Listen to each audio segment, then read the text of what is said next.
علیک رسول اللہ صلاۃ و سلام علیک حبیب اللہ صلی اللہ تعالی علیہ وسلم۔ آج کا یہ جو اجلاس ہے جلسہ شہادت امام حسین رضی اللہ تعالی عنہ۔ ایسے ہم اور آپ دنیا کا جائزہ لے دیکھیں، دنیا کے اندر بہت سارے شہادتیں ہوئی ہیں، قتل بھی ہوئے ہیں۔ کہیں ایسا بھی ہوتا ہے نہ قاتل کا پتہ چلتا ہے اور نہ ہی مقتول کا پتہ چلتا ہے، لیکن آپ کہیں گے وہ کیسے کہ آپ دیکھیں غریب مرتا ہے اس کی خبر تک بھی نہیں ہوتی، کوئی اور غریب مرتا ہے اس کا پتہ بھی نہیں چلتا، لیکن اسی ہندوستان ہی نہیں بلکہ ساری دنیا میں اگر کسی وزیر اعظم کی صرف کوئی انسان ٹوپی ہی نکال دیا جائے تو اس کا چرچا ہی چرچا ہوتا ہے۔ یہ ایسا کیوں ہے؟ تو میرے دوستو، یہ انسانی فطرت ہے کہ انسان کا جتنا بڑا دائرہ ہوگا اس کا اتنا ہی بڑا نام ہوگا۔ اب جیسا کہ کوئی ایک شخص ہے جو صرف اور صرف اپنے گھر کے لیے جیتا ہو، جو صرف اپنے گھر کے لیے جیتا ہو، اپنے گھر کے لیے مرتا ہو، جب وہ مرے گا تو صرف اس کا گھر ہی غمزدہ ہو جائے گا، صرف اس کا گھر ہی ہوئے گا اس شخص کے لیے۔ لیکن اسی گھر کے ایک بازو میں ایک ایسا شخص ہے جو صرف محلے کے لیے جیتا ہو، سارے محلے کی پریشانی کو اپنے اوپر لیتا ہو، سارے اب محلے کی حل اپنے ہی ہاتھ سے کرتا ہو۔ جب وہ مرے گا تو اس کا گھر غم نہیں کرے گا، وہ سارا محلہ اس کا غم کرے گا۔ ایسے ہی کوئی شخص سارے گاؤں کے لیے جیتا ہو، سارے گاؤں کے لیے کوئی مدد کے لیے حاضر ہوتا ہو یا کوئی کام کے لیے جاتا ہو، جب وہ مرے گا تو سارا گاؤں اس کے غم میں شریک ہوگا، اس کے مرنے پر سارے گاؤں والے روئیں گے۔ اس لیے وہ ایک فرد کے لیے نہیں تھا، ایک گھر کے لیے نہیں تھا، ایک محلے کے لیے نہیں تھا، بلکہ وہ سارے گاؤں کے لیے تھا۔ تو جب وہ مرے گا سارا گاؤں غم کرے گا، وہ مرے گا تو سارا گاؤں روئے گا۔ ایسے ہی میرے دوستوں اور بزرگوں، جب ایک وزیر اعظم کے سر پر سے ٹوپی نکال دی جائے تو سارا ولولہ مچے گا۔ ایک وزیر اعظم کے سر پر سے فلاں شخص ٹوپی نکال دیا، کیونکہ وہ سارے پورے پوری ہندوستان کا وزیر اعظم تھا۔ تو میرے محترم بزرگ دوستو، آپ کہیں گے یہ کیسے ہے کہ امام حسین سید الشہداء امام حسین رضی اللہ تعالیٰ عنہ کی جب شہادت ہوئی ہے، یہ ایک گاؤں کے لیے نہیں، ایک شہر کے لیے نہیں، ایک ملک کے لیے نہیں، بلکہ ساری دنیا کے لیے شہادت ہوئی ہے۔ ان کی شہادت صرف اپنے گھر کے لیے نہیں، اپنے قبیلے کے لیے نہیں، اپنے خاندان کے لیے نہیں، بلکہ دین کے لیے اپنی جان مال کو لٹا دیا ہے۔ جب تک دین رہے گا امام حسین کی شہادت رہے گی، جب تک اسلام رہے گا امام حسین کی شہادت رہے گی۔ امام حسین نے اپنے سر کو لٹایا ہے، اپنے گھر بار کے لیے نہیں بلکہ دین کے لیے لٹایا ہے۔ تو دین جب تک رہے گا اسلام امام حسین کی شہادت اس وقت تک رہے گی۔ تو امام حسین رضی اللہ تعالیٰ عنہ کی شہادت عظمہ اتنی مشہور ہے، آپ کہیں گے اس کی وجہ کیا ہے؟ آپ کہیں گے اس کی وجہ کیا ہے؟ اب مثال کے طور پہ اتنے سارے لوگ بیٹھے ہوئے ہیں، اتفاق کی بات ہے کوئی مریض موت کے قریب، ڈاکٹر کہہ رہا ہے اس کو خون کی ضرورت ہے، اس کو خون کی ضرورت ہے۔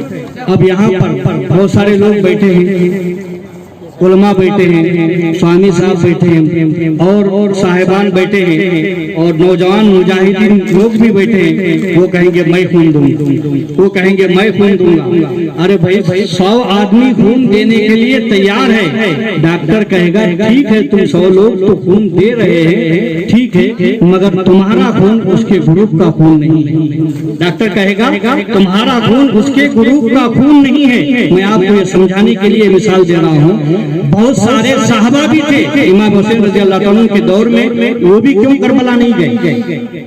کربلا امام حسین رضی اللہ تعالیٰ عنہ ہی کیوں گئے؟ یہ آل رسول ہی کیوں گئے؟ تو میرے دوستوں اور بزرگوں، اصول ہے اسلام کو پھیلانے میں صحابہ کی ضرورت تھی، اسلام کو پھیلانے میں اور مسلمانوں کی ضرورت تھی۔ یہاں اسلام پھیلانے کے لیے امام حسین کربلا میں نہیں گئے، اسلام کو بچانے کے لیے امام حسین کربلا میں گئے۔ اب جب جان بچانا تھا، جان بچانے کے لیے دنیا کا دستور ہے، جان بچانے کے لیے خون کی جب ضرورت پڑے تو لوگ خون دینے کے لیے 100 آدمی ہیں، لیکن اس کا گروپ کا خون ہوگا تبھی جان بچے گی۔ اگر اس کے گروپ کا خون نہیں ہوگا، 1000 لوگ خون دینے کے لیے تیار ہو جائیں مگر اس کی جان نہیں بچ سکتی، جان نہیں بچ سکتی۔ ایسے ہی میرے دوستو، اسلام جب ڈوب رہا تھا، اسلام جب مٹ رہا تھا، وہاں کربلا کے میدان میں بھی خون کی ضرورت تھی، اسلام کو مٹ رہا تھا وہاں خون کی ضرورت تھی، اور صحابہ کے خون کی ضرورت وہاں پہ اثر نہیں کرے گی۔ جس اسلام کو پھیلنے میں جس کا خون لگا ہے جناب محمد رسول اللہ صلی اللہ علیہ وسلم کا، جب اسلام مٹ رہا تھا وہ امام حسین کے خون کی ضرورت تھی، تب اسلام بچا ہے، تب اسلام باقی رہا ہے۔ میرے دوستوں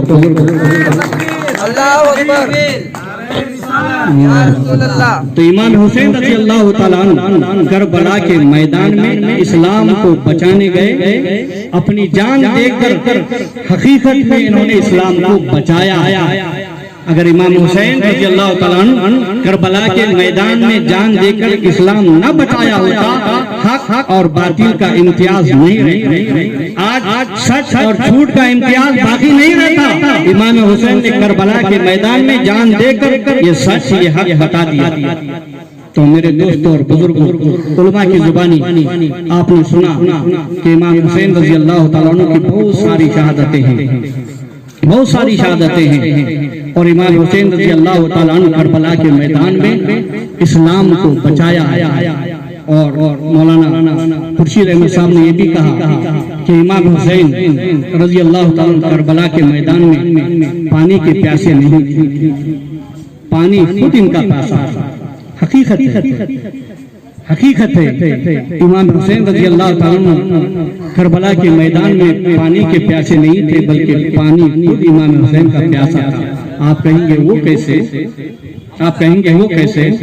آپ اجمیر جائیں، ہندوستان کی سرزمین پر اجمیر ہے، اجمیر جائیں، وہاں پر خواجہ خواجگان عطائے رسول خواجہ معین الدین چشتی اجمیری رحمۃ اللہ تعالی علیہ کا واقعہ آپ سنیں۔ خواجہ غریب نواز کو جب ستایا گیا تو آپ نے اپنے مرید سے کہا کہ مرید جا انا ساگر سے کہہ دے خواجہ نے تجھے بلایا۔ کیا کہا؟ خواجہ غریب نواز کون ہے؟ امام حسین کے پوتے کے پوتے کے پوتے کے پوتے کے پوتے ہیں۔ امام حسین تو دور کی بات ہے، خواجہ غریب نواز کیا ہے؟ بیٹے کے بیٹے کے بیٹے کے بیٹے ہیں۔ آپ کہتے ہیں انا ساگر سے مرید جا انا ساگر سے کہہ دے خواجہ نے تجھے بلایا ہے۔ تاریخ ہندوستان کی بتاتی ہے جب خواجہ غریب نواز کا مرید انا ساگر کے قریب گیا، اس پیالے کے قریب جا کر کہا کہ انا ساگر نے تجھے بلایا ہے، کچھ دن کے بعد پورے اجمیر میں قحط سالی پڑ گئی، قحط سالی پڑ گئی۔ پھر آخرکار واقعہ نگرانی مقصود نہیں ہے، مجھے بتانا یہ ہے کہ امام حسین کربلا کے میدان میں پانی کے پیاسے پانی کے محتاج نہیں تھے، پانی امام حسین کا محتاج تھا۔ تو اجمیر کا واقعہ یہ پانی آ گیا پیالے میں، کچھ دن کے بعد پورے اجمیر میں قحط سالی پڑ گئی، جانور تک مرنے لگے۔ آخرکار مجبور ہو کر آئے تو پھر امام حسین خواجہ غریب نواز نے حکم دیا کہ پھر انا ساگر میں پانی کو لوٹا۔ تو اب بتاؤ دوستو، جب امام حسین رضی اللہ تعالیٰ عنہ کے بیٹے کے بیٹے کے بیٹے کی میں جب یہ طاقت ہے تو امام حسین میں کیا طاقت ہے؟ تو وقت ہو چکا ہے، تو امام حسین رضی اللہ تعالیٰ عنہ کربلا کے میدان میں حق و باطل کا امتیاز کرنے کے لیے گئے تھے، اور امام حسین اور یزید میں فرق یہی ہے کہ امام حسین اللہ اس کے رسول کے بتائے ہوئے قانون پر چلنے والے تھے، یزید اپنے بتائے ہوئے قانون پر چلنے والا تھا۔ تو میرے محترم بزرگ دوستو، بس میں اپنی تقریر کو مد نظر رکھتے ہوئے پھوک کی شہر چمن پھول چنے شاد رہے، باغواں جاتا ہوں گلشن طرح آباد رہے، وما علینا الا البلاغ۔